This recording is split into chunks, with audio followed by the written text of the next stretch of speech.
اس کو پاک کرو، اس کو صاف کرو، اس کی طہارت کا سامان کرو، اپنے لقمے کو پاک کرو۔ ہمارے ساتھ جو لوگ وابستہ ہوتے ہیں تو ہم ان کو 4-5 جو نصیحتیں کرتے ہیں کہ عقیدے پہ پختگی اختیار رکھو، عمل کا دار و مدار عقائد کی صحت پر ہے۔ اور دوسری بات ہم زور دیتے ہیں کہ آپ جو بھی کریں اگر لقمہ پاک نہیں ہے تو پھر کچھ بھی حاصل نہیں ہوگا۔ میرے حضور نے فرمایا ایک شخص لمبا سفر کاٹ کے آتا ہے اور لمبے لمبے ہاتھ پھیلائے، غبار آلود اس کی صورت ہے، لمبے سفر سے آیا ہے اور کعبۃ اللہ کے سامنے کھڑے ہو کے یمد و یدہ ہے، ہاتھ لمبے کر کے دعا مانگتا ہے اور کہتا ہے اے اللہ اے اللہ، لیکن اس کا کھانا حرام ہے، اس کا پینا حرام ہے، اس کا لباس حرام کے مال سے ہے، وغذی بالحرام، اور اس کے بدن کی غذا حرام رہی ہے، تو میرے حضور فرماتے ہیں کہ اس کی دعا کیسے قبول ہوگی؟ تو جو مرضی کر لیں، باطن میں کبھی روشنی نہیں ہو سکتی اگر آپ کا لقمہ پاک نہیں ہے۔ یہ عہد کر لیں، یہ عزم کر لیں، یہ پختہ ارادہ کر لیں کہ ہم حرام کا ایک لقمہ بھی اپنے پیٹ میں نہیں اترنے دیں گے اور اپنی اولاد کو حرام سے نہیں پالیں گے، حلال سے کم پالیں گے۔ میں آپ کو کہتا ہوں آپ کے رزق میں کوئی کمی نہیں آئے گی، جو اللہ نے لکھا ہے رزق وہ لکھ دیا ہے۔ اگر اس کو بذریعہ حرام ہم حاصل کرتے ہیں تو یہ ہماری غلطی ہے، اور اگر ہم اس کو بذریعہ حلال حاصل کریں تو پھر بھی وہی ملے گا جو لکھا ہوا ہے۔ اللہ سے دولت قارون نہ مانگو، اللہ سے دولت عثمان مانگو۔ تو زندگی میں کبھی بھی حرام کا لقمہ اپنے پیٹ میں نہ اترنے دینا۔ اور تیسری بات یہ کہ اپنے والدین کو راضی رکھنا۔ والدین راضی رہیں گے تو اللہ رسول کی رضا نصیب ہوگی۔ اللہ نے والدین کی رضا میں اپنی رضا کو چھپایا ہے۔ رضا اللہ فی رضا الوالد و سخط اللہ فی سخط الوالد۔ اپنے والدین کو راضی رکھو۔ اللہ اکبر۔ آپ بعض لوگ کہتے ہیں بس وہ زیادتی کر رہے ہیں، میاں یہی تو آزمائش ہے تمہاری، یہی تو امتحان ہے تمہارا۔ والدین تمہیں کما کے لا کے دے رہے ہوں، تمہارے سکول کالج کے اخراجات پورے کر رہے ہوں، پھر تو تم فرما برداری کرو گے ہی کرو گے۔ امتحان تو تب آیا جب وہ چارپائی پہ آ گئے اور طبیعت میں چڑچڑا پن آ گیا، لہجے میں اب کچھ تلخی بھی آ گئی، اور تم صاحب اولاد بھی ہو، صاحب منصب بھی ہو، مفتی شہر بھی ہو، علامہ بھی ہو، تم پیر کامل بھی ہو، تم بہت بڑے بزنس مین بھی ہو، تم بہت بڑے سیاستدان بھی ہو، تم بہت بڑے افسر بھی ہو، تمہارے ماتحت کتنے لوگ تمہارے ابرو کے اشارے پہ چلتے ہیں، اور گھر آتے ہیں تو بوڑھا باپ جھڑکیاں دیتا ہے، یہی تو امتحان ہے تمہارا۔ تو ماں باپ کی کبھی نافرمانی نہ کرنا۔ اور چوتھی چیز یہ کہ اگر آپ چاہیں کہ نمازوں میں لذت آئے، رکوع کا ایک لطف ہے، ہر چیز کا ایک ٹیسٹ ہوتا ہے نا، ایک مزہ ہوتا ہے ہر چیز کا، اور ہر چیز کا ایک سرور ہوتا ہے، اور کھانا کھانے کے لیے اگر آپ کو مسجد نبوی کی سحری مل جائے تو پھر اس کا لطف اپنا ہے نا۔ تو ہر چیز کا ٹیسٹ اپنا ہے، سرور اپنا ہے۔ اسی طرح سجدے کا بھی اپنا لطف ہے، قیام کا بھی اپنا سرور ہے، قومے اور جلسے کا بھی اپنا لطف ہے۔ گھر میں نماز پڑھو گے تو سجدے کا مزہ اور ہے، مسجد میں پڑھو گے تو لطف اور ہے، تنہائی میں پڑھو گے تو لطف اور ہے، مجلس میں پڑھو گے تو لطف اور ہے۔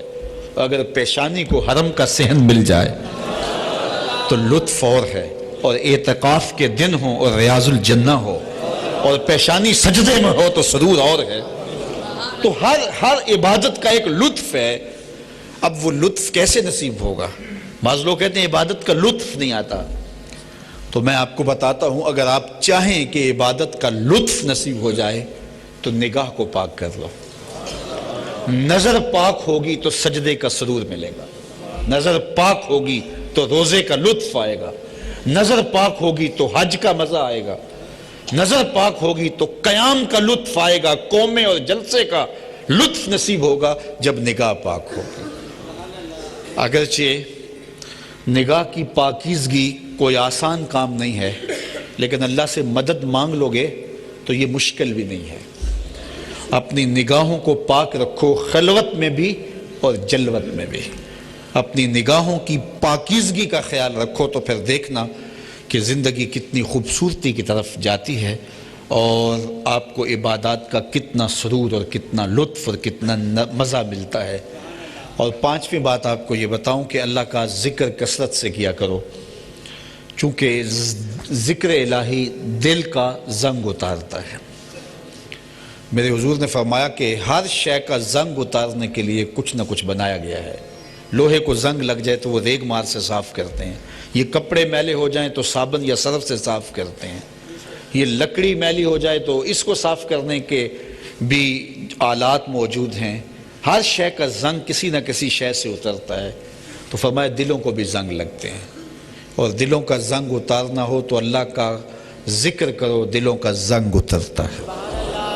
اللہ کے ذکر سے دل نور پاتے ہیں، دل میں روشنی آتی ہے۔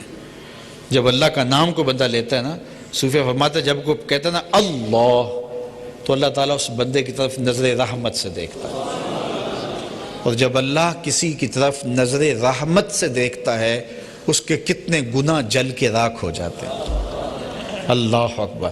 بعض لوگ یہ کہتے ہیں، صوفیاء پر اعتراض کرتے ہیں، وہ کہتے ہیں جی اللہ کہہ دیا تو اس کے آگے کچھ نہیں کہا، تو پکار لگا کے آپ خاموش ہو گئے، تو یہ تو کوئی بات نہ ہوئی، یہ تو صوفیاء کا یہ طریقہ درست نہیں ہے۔ تو کسی کو جب پکارتے ہو تو اس کو کوئی بتاؤ بھی نا کہ ہم کس لیے پکار رہے ہیں۔ تو کہتے تم نے کہا اللہ، پھر دوبارہ کہا اللہ، پھر تیسری مرتبہ کہا اللہ، ساری رات اللہ اللہ پکار دے، اس سے کیا فائدہ ہوگا؟ جس کو پکار رہے اس کو بتاؤ تو صحیح۔ تو میں اس کا جواب دیتا ہوں کہ یہ بات درست ہے کہ زید کو پکارنا ہے تو اس کو کہنا زید، وہ متوجہ ہو جائے گا، تو پھر اس کو بتانا پانی لے کر آؤ، عمر کھانا لے کر آؤ، عثمان تم یہاں تکیہ لے کر آؤ، وہ تو کہنا پڑے گا اسے۔ لیکن چھوٹا بچہ ہوتا ہے، چھوٹا بچہ، اسے دودھ چاہیے ہوتا ہے تو وہ کہتا ہے ماں، آگے ماں کو پتہ ہوتا ہے اسے کیا دینا، ماں کو پتہ ہوتا ہے کہ اسے سردی لگ رہی ہے، اسے بستر دینا ہے، لحاف اوڑھنا ہے، وہ صرف ماں کہتا ہے، اگلا مسئلہ ماں کا ہوتا ہے، بندہ کہتا ہے اللہ، آگے اللہ کو پتہ ہے میں بندے کو کیا دینا ہے، اس کے دل کو کس شے سے نوازنا ہے۔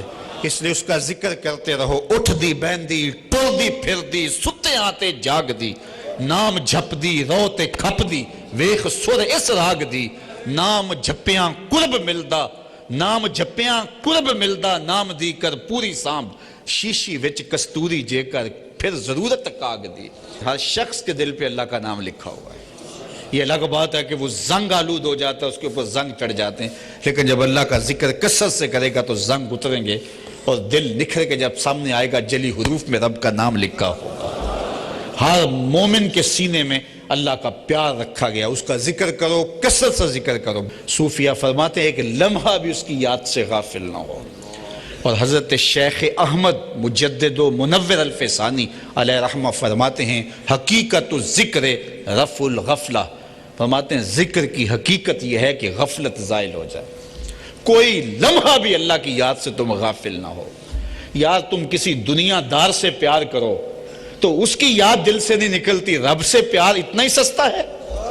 تو اٹھو اس کے نام کی مالا جپتے رہو، پھر دیکھنا کہ وہ الطاف و منن کی بارش کرتا ہے، روح کو سیراب کرتا ہے، باطن کو نور دیتا ہے۔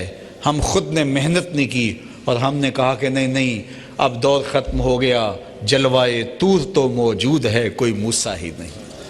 جن کی صحبت میں بیٹھ کے تمہیں اللہ کا پیار ملے، اس کے رسول کی محبت ملے، تمہیں مسلمانوں سے محبت اور الفت ملے، جوڑنے والوں کے پاس بیٹھا کرو، توڑنے والوں کے پاس نہ بیٹھا کرو، اور اپنے اندر خوشبو پیار کی پھیلاؤ، الفت کا نور بانٹو، اجالے ہی اجالے اور روشنیاں ہی روشنیاں پھیلاؤ۔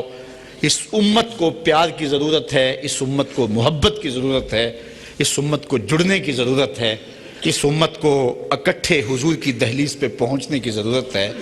تو آؤ اپنے عمل سے، اپنے رویے سے، اپنے طرز عمل سے اور اپنے انداز حیات سے حضور کی خوشنودی اور خوشی پائیں۔ اللہ مجھے آپ کو اپنی راہوں اور کرم نوازیوں کا نور دے۔ اللہ جل شانہ ہم سب کو حق پہ، سچائی پہ، دین پہ قائم رکھے، اور ہم سب کو اپنی خاص کرم نوازیوں کا حصار اور پناہ نصیب فرمائے۔